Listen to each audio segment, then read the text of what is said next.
Date आज 25 जनवरी 2023। ये सब टॉपिक डिस्कस करेंगे इस क्लास में। ये स्टोरी है या कोटेशन आप एसए के पेपर में यूज कर सकते हो जो पीस से रिलेटेड हो, शांति से रिलेटेड। एक राजा थे, उन्होंने घोषणा की कि जो भी सबसे अच्छी पेंटिंग बनाएगा उसे पुरस्कार दिया जाएगा। तो बहुत सारे आर्टिस्ट आए, उन्होंने पेंटिंग बनाई, तो कई सारी पेंटिंग चूज की गई। फिर उनमें से लास्ट में 2 पेंटिंग बची जो चूज की गई प्राइज़ के लिए। एक पेंटिंग में था कि एक पेंटर ने झील बना रखी थी, लेक, और उस झील में पानी था। पानी में माउंटेन्स दिखाई दे रही थी क्योंकि माउंटेन इसके झील के आसपास थी, पहाड़ियाँ, और वो पहाड़ियाँ इस झील के पानी में दिखाई दे रही थी मिरर की तरह, जैसे मिरर हो। और बादल और आसमान, ब्लू स्काई और क्लाउड्स वगैरह इसमें दिखाई दे रहे थे पानी में, लेक्स में।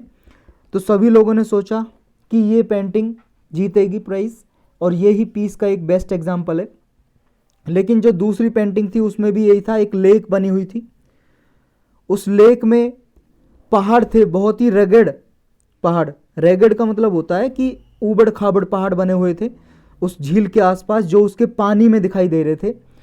और आसपास बादल था, वो स्टॉमी क्लाउड दिखाई दे रहे थे, यानी कि बारिश हो रही थी, रेनफॉल हो रहा था उसमें इस तरह से। और यहाँ पे एक वाटरफॉल भी बना हुआ था जिसमें से पानी गिर रहा था बहुत ही झरने से।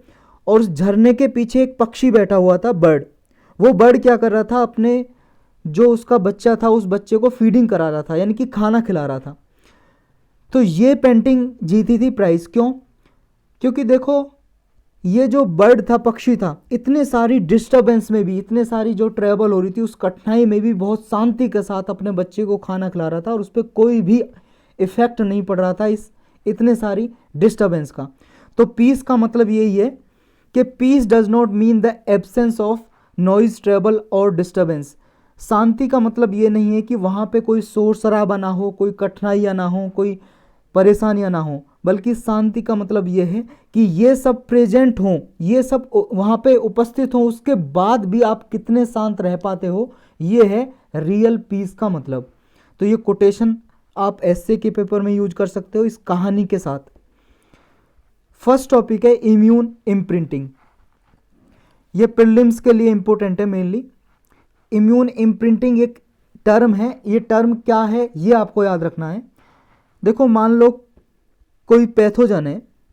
पैथोजन का मतलब कोई रोगाणु, हिंदी में बोलते हैं रोगाणु, यानी कि ऐसा कोई अणु या ऑर्गेनिज्म जो रोग फैलाता हो। वायरस हो सकता है, बैक्टीरिया हो सकता है, फंगी हो सकती है या फंजाई बोलते हैं इसको, या पैरासाइट हो सकता है। कुछ भी ऑर्गेनिज्म जो डिसीज़ फैलाता हो, जिसकी वजह से बीमारी होती हो।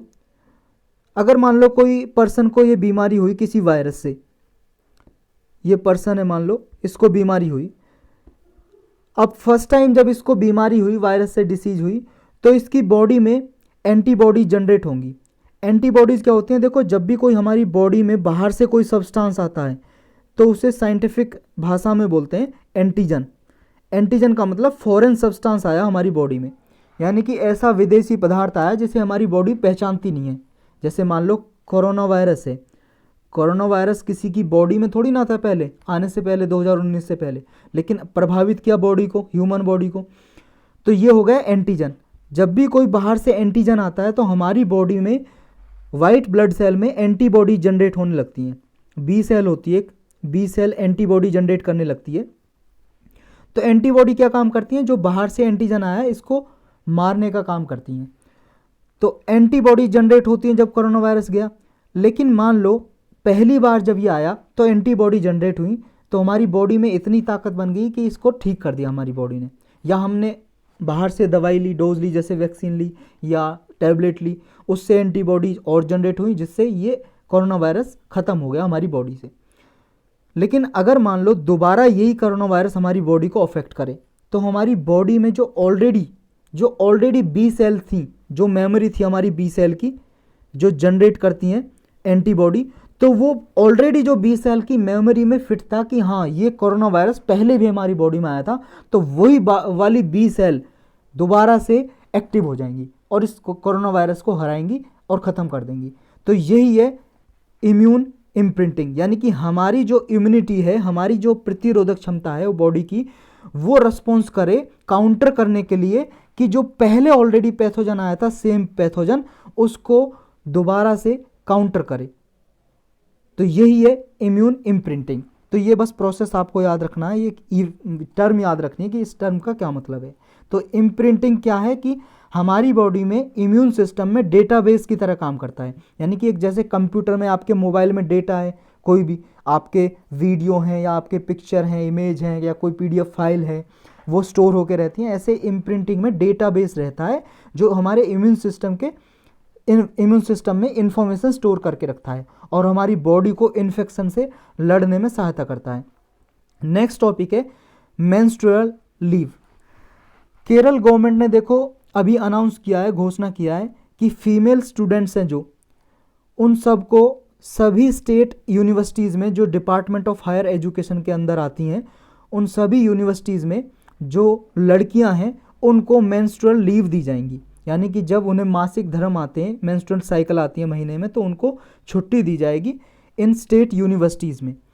तो एक तरह से जेंडर जस्ट सोसाइटी क्रिएट करने के लिए ये स्टेप लिया गया है। ये प्रीलिम्स के लिए भी इम्पोर्टेंट है और आपके जीएस पेपर 2 के लिए और 1 के लिए भी इम्पोर्टेंट है। तो इसमें डिसीजन में कहा है कि जो भी लड़की 18 साल या उससे ऊपर की है वो सब लीव ले सकेंगी और एक साल में ये मेंस्ट्रुअल लीव 60 डेज की मिलेंगे, यानी कि एक महीने में 5 दिन की छुट्टियां मिलेंगी। यानी कि उनकी अटेंडेंस जो अब तक 75% नेसेसरी थी, तो अब ये 73% हो जाएगी गर्ल्स स्टूडेंट्स के लिए। तो इसका सिग्निफिकेंस क्या होगा, यानी कि इसकी इंपॉर्टेंस क्या होगी। देखो इंपॉर्टेंस तो यही होगी, पहली बात तो कि अभी तक एक्नॉलेज किया नहीं जाता कि मेंस्ट्रुअल साइकिल के दौरान लड़की को बहुत ज़्यादा डिस्कम्फर्ट देखने को मिलता है। तो ये एक्नॉलेज कर लिया, स्वीकार कर लिया इस स्टेप के जरिए गवर्नमेंट ने कि हाँ पेन होता है और डिस्कम्फर्ट देखने को मिलता है वर्क के दौरान महिलाओं को, लड़कियों को। तो एक तरह से ऐसा वर्क प्लेस क्रिएट करेगा, क्लासरूम में ऐसा वर्क प्लेस क्रिएट करेगा जिसकी वजह से इंक्लूसिवनेस आएगी और ये अकोमोडेटिंग करेगा, यानी कि सभी के लिए, सभी के परेशानियों को देख के उनके लिए स्टेप लेना। इंक्लूसिवनेस, समावेशी विकास लेके आएगा, एक तरह से समावेशी सोच, इंक्लूसिव सोच। लेकिन इससे कुछ कंसर्न भी हैं, परेशानियां भी हैं। क्या परेशानियां हैं, देखो ये जो स्टेप लिया है केरल गवर्नमेंट ने, ये फर्दर डिस्क्रिमिनेशन क्रिएट करेगा, ऐसा कुछ एक्सपर्ट मानते हैं, यानी कि भेदभाव और ज़्यादा क्रिएट करेगा।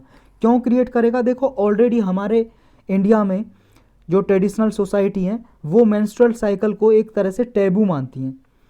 और जब भी मेंस्ट्रुअल साइकिल आते हैं तो आपने देखा होगा बहुत सारे प्लेस हैं, ऐसे बहुत सारे टेम्पल हैं हमारे इंडिया में जो महिलाओं को घुसने नहीं देते। जो ऐसी महिलाएं हैं जो 13-14 साल से ऊपर की हैं, जिनकी मेंस्ट्रुअल साइकिल स्टार्ट हो चुकी है, तो उनको मंदिरों में भी जाने की अनुमति नहीं होती। तो ऑलरेडी डिस्क्रिमिनेशन होता है और तब पता चलेगा कि हाँ किसी महिला ने लीव ली है मेंस्ट्रुअल साइकिल के दौरान, तो उसके साथ और डिस्क्रिमिनेशन हो सकता है और उसे भेदभाव देखने को मिल सकते हैं। जैसे देखो कोरिया, जापान की ट्रेडिशनल सोसाइटी है, उन्होंने भी देखो अलाउ किए मेंस्ट्रुअल लीव, लेकिन वहाँ पे बहुत कम महिलाएं हैं जो इस मेंस्ट्रुअल साइकिल के दौरान लीव का फ़ायदा उठाती हैं। वो लेती ही नहीं है, छुट्टियां लेती ही नहीं है, क्योंकि एक सोशल स्टिग्मा बना हुआ है मेंस्ट्रुअल के अगेंस्ट। बहुत सारे लोग सोचते हैं कि मेंस्ट्रुअल के दौरान महिलाएं से दूर रहना चाहिए, ऐसे स्टिग्मा बने हुए हैं सोसाइटी में। तो बहुत सारी महिलाएं ये सोच के लीव लेती ही नहीं है। नेक्स्ट होगा कि मान लो अभी तो ये स्टेट यूनिवर्सिटी हैं जो उनमें लागू किया है, और अगर मान लो ऐसा लागू कर दी जाए कि प्राइवेट या गवर्नमेंट जो एम्प्लॉयज़ हैं उनको भी ये लीव मिले, उनको भी छुट्टियां मिले, तो बहुत सारी जो कंपनी है, मान लो प्राइवेट कंपनी है, वो वुमन को हायर करने में थोड़ा रिलेक्टेंस दिखाएंगी, अनिच्छुक रहेंगी कि वो महिलाओं को हायर ही नहीं करेंगी, नौकरी पे रखेंगे ही नहीं, क्योंकि वो सोचेंगी महिलाओं को 5 दिन की छुट्टी तो देनी ही पड़ेगी मेंस्ट्रुअल साइकिल के दौरान, तो वो क्यों हायर करेंगे, उनका नुकसान होगा, फाइनेंशियल और प्रोडक्टिविटी कॉस्ट उन्हें ज़्यादा आएगी। नेक्स्ट है कि इसमें देखो प्रीवियस एफर्ट किए गए हैं क्या पहले। देखो ऐसा नहीं है कि ये पहली बार ऐसा प्रयास किया गया है कि मेंस्ट्रुअल साइकिल के दौरान महिलाओं को छुट्टी दी जाए। इससे पहले भी इंडिया में भी और वर्ल्ड वाइड भी ऐसे प्रयास किए गए हैं। इंडिया में देखें तो 1992 में बिहार गवर्नमेंट ने ये 2 दिन की छुट्टियां अनाउंस की थी मेंस्ट्रुअल लीव। 2017 में मेंस्ट्रुअल बेनिफिट बिल 2017 में ये लाया गया, पार्लियामेंट में इंट्रोड्यूस किया गया, लेकिन अभी तक लागू नहीं हुआ है ये, अभी तक पास ही नहीं हुआ, लागू तो कहाँ से होगा, पार्लियामेंट में पास ही नहीं हुआ है ये। इसमें भी ये था कि महिलाओं को मेंस्ट्रुअल लीव 2 दिन की दी जाए हर महीने, चाहे पब्लिक एम्प्लॉयमेंट हो या प्राइवेट हो, सबको। नेक्स्ट 2020 में देखो, जोमेटो एक कंपनी, आपको पता ही होगा जोमेटो, इसने भी मेंस्ट्रुअल लीव इंट्रोड्यूस की 10 दिन की 1 साल में, महिलाओं के लिए भी और ट्रांसजेंडर एम्प्लॉयज़ के लिए भी ये लीव 10 दिन की साल में इन्होंने इंट्रोड्यूस की, जोमेटो कंपनी ने। इसी तरह का स्टेप लिया है स्विगी ने भी, और बायजू जो कंपनी है, बायजू एजुकेशनल कंपनी है, इसने भी इंट्रोड्यूस की ऐसी यानी कि मेंस्ट्रुअल लीव। ग्लोबल देखें हम तो जापान के साथ साथ देखो, जापान साउथ कोरिया ने भी किए इंट्रोड्यूस, उसके साथ साथ ताइवान ने, चाइना ने, इंडोनेशिया ने, जाम्बिया ने, स्वीडन ने, मेक्सिको ने भी इंट्रोड्यूस किए। और देखो जापान पहली कंट्री बना था जिसने 1947 में ये इम्प्लीमेंट किया था कि मेंस्ट्रुअल लीव प्रोवाइड की जाएंगी महिलाओं को काम के दौरान। एक इससे रिलेटेड टर्म है पीरियड पॉवर्टी, ये न्यूज में रही थी, हमने कई बार पहले भी ये डिस्कस की है। पीरियड पॉवर्टी, पॉवर्टी का मतलब गरीबी होता है, तो पीरियड पॉवर्टी क्या है? देखो पीरियड के दौरान जब महिलाओं को मेंस्ट्रुअल साइकिल आती है उसके दौरान अगर उन्हें हाइजेनिक प्रोडक्ट ना मिले या उनके पास मेंस्ट्रुअल से रिलेटेड एजुकेशन ना, उन्हें पता ही ना हो, इसके बारे में शिक्षा ना हो, कि आपने देखा होगा बहुत बार ऐसी बच्चियां होती हैं 13-14 साल में मेंस्ट्रुअल साइकिल स्टार्ट हो जाती है, तो उन्हें पता ही नहीं हो पाता, तो उनके एजुकेशन की अभाव की वजह से बहुत सारे मतलब हेल्थ को प्रॉब्लम हो जाती हैं, वेलबींग को प्रॉब्लम होती है उनकी, तो बहुत सारी कंडीशन हैं जो कॉम्प्लिकेशन देखने को मिलती हैं उन्हें। तो इसी के दौरान जब मेंस्ट्रुअल हाइजीनिक प्रोडक्ट और एजुकेशन का अभाव हो, इसके कारण जो पर्सन की हेल्थ पे यानी कि महिलाओं की हेल्थ पे जो नेगेटिव इम्पैक्ट पड़े, उसी को बोलते हैं पीरियड पॉवर्टी। तो ये टर्म भी आपको याद रखनी है। नेक्स्ट टॉपिक है लाइट पॉल्यूशन। ये प्रीलिम्स के लिए इंपॉर्टेंट है और जीएस पेपर 3 इन्वायरमेंट के लिए इंपॉर्टेंट है। 2022 में देखो लद्दाख में जो डिस्ट्रिक्ट एडमिनिस्ट्रेशन है उसने एक Hanle dark sky reserve create किया, और ये इंडिया का first international dark sky reserve है जो लद्दाख में क्रिएट किया गया। लद्दाख में एक चांगथांग वाइल्ड लाइफ सेंचुरी है, एक जंगल है, फॉरेस्ट एरिया, जिसको चांगथांग वाइल्ड लाइफ सेंचुरी के नाम से जाना जाता है। उसमें ऐसे 6 हेमलेट्स का मतलब छोटे छोटे एरिया क्रिएट किए गए जो डार्क स्काई रिजर्व के नाम से जाने जाते हैं। तो ये डार्क स्काई रिजर्व जो हैं ये क्या होते हैं?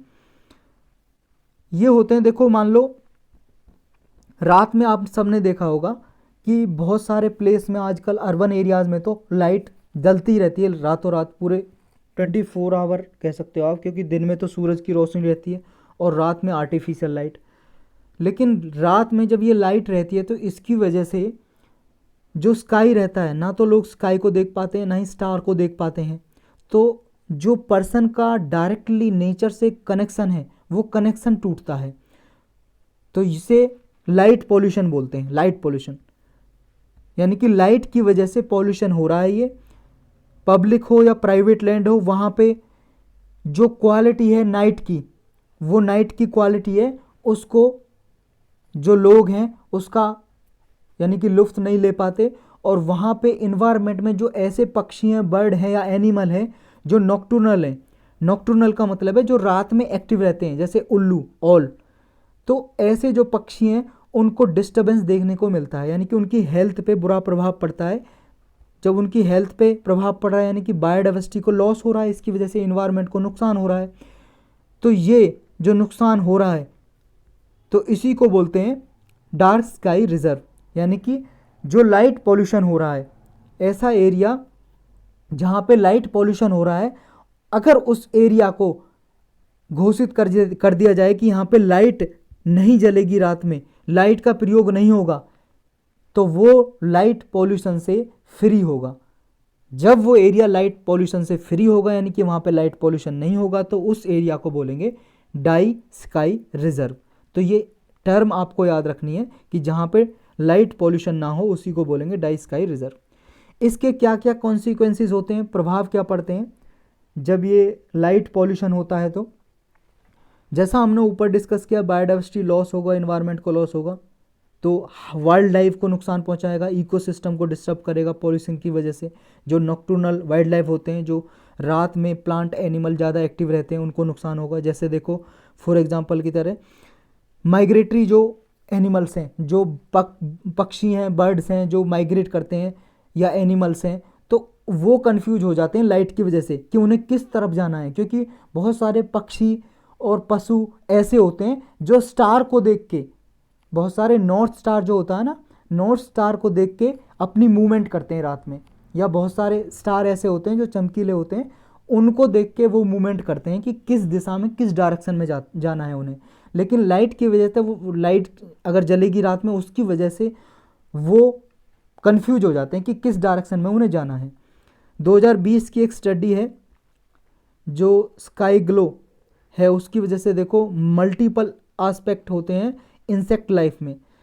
जो ऐसे कीड़े हैं जैसे मच्छर है, मक्खी हैं, ऐसे इंसेक्ट हैं, उनकी लाइफ पे प्रभाव पड़ते हैं और उन्हें खाने तलाश करना पड़ता है ना रात में, वो खाना भी नहीं मिल पाता लाइट की वजह से। ऐसा देखा गया इस 2020 की स्टडी में, सर्वे में। 2019 की एक स्टडी है, वो रिपोर्ट करती है कि जो क्लोन फिश है, ये जब अंडे देती है तो इसके अंडे से ना बच्चे नहीं निकल पाते, हैचिंग नहीं होती। हैच का मतलब होता है अंडे से बच्चे निकलने की प्रक्रिया। तो इसकी वजह से जो इसके ऑफ सेफरिंग है, जो छोटे छोटे बच्चे अंडे के अंदर ही हैं, वो मर जाते हैं लाइट की वजह से, ऐसा देखा गया। गांधीनगर में 2020 में, गुजरात में है गांधीनगर, आपको पता ही होगा, 2020 में ये कन्वेंशन होती है, कन्वेंशन ऑन माइग्रेटरी स्पीसीज की मीटिंग होती है। वहाँ पे अडॉप्ट किया गया कि जो लाइट का इशू है, लाइट पोल्यूशन का, इसको एड्रेस किया जाएगा, इसको ख़त्म किया जाएगा, रिजॉल्व किया जाएगा। इसके ह्यूमन हेल्थ पे भी एडवर्स इफेक्ट पड़ते हैं लाइट की वजह से। देखो आप सबने देखा होगा, जब आप रात में सोते हो तो अक्सर लाइट बंद करके सोते हैं लोग, लेकिन जो लोग लाइट खुला करके सोते हैं उनकी सिरकाडियन रिदम है जो बॉडी में होती है, सिरकाडियन रिदम जो स्लीपिंग के लिए हमारे लाभदायक होती है, तो ये इफ़ेक्ट हो जाती है, ये डिस्टर्ब हो जाती है लाइट की वजह से। क्योंकि जब बॉडी रात में सो रही होती है अंधेरे में, तो बॉडी हमारी एक मेलाटोनिन नाम का हार्मोन जनरेट करती है, प्रोड्यूस करती है, जिसकी वजह से हमें अच्छी नींद आ पाती है। लेकिन अगर लाइट रहेगी तो ये मेलाटोनिन प्रोड्यूस नहीं होगा, जिसकी वजह से स्लीप डिसऑर्डर हो सकता है, यानी कि सोने में परेशानियां होंगी। और जब सोने में परेशानी होगी, अच्छे से नींद नहीं आएगी, तो हेल्थ प्रॉब्लम भी होगी। ये भी देखा गया स्टडी में कि इसकी वजह से, लाइट की वजह से महिलाओं को ब्रेस्ट कैंसर के जो रिस्क हैं वो इंक्रीज हुए हैं। नेक्स्ट ये नुकसान होता है कि एनर्जी वेस्ट होती है। एनर्जी तो वेस्ट होगी जब बिजली, भाई साहब बिजली का यूज होगा, लाइट का यूज होगा बल्ब जलाने के लिए, तो ये एनर्जी वेस्ट होगी, तो ये कॉस्ट भी आएगी इसका। दूसरा कार्बन फुटप्रिंट होगा, क्योंकि जो बिजली बनाई जा रही है, जो बिजली आ रही है बन के, वो बिजली कोल से बन रही है, कोयले से, और कोल जब ज़्यादा यूज होगा एनर्जी प्रोड्यूस करने में, तो उसकी वजह से क्या होगा, आपको पता है ग्रीन हाउस गैस का इमिशन होगा, उत्सर्जन होगा। तो वे अहिड में क्या हो सकता है, क्या सॉल्यूशन हो सकता है इसका? देखो सीधी सी बात है कि लाइट पॉल्यूशन को रिड्यूस किया जाए। किस तरह से? कि जब भी यूज करें लाइट को रात में तब ज़रूरत हो, और वहीं पे यूज करें जहाँ पे ज़रूरत हो। जितना नेसेसरी अमाउंट में ज़रूरत हो उतना यूज करें। एनर्जी एफिशिएंट बल्ब है जो, उसको यूज करें। ऐसा बल्ब जो कम से कम एनर्जी को यूज करे, ऐसे बल्ब यूज किए जाएं।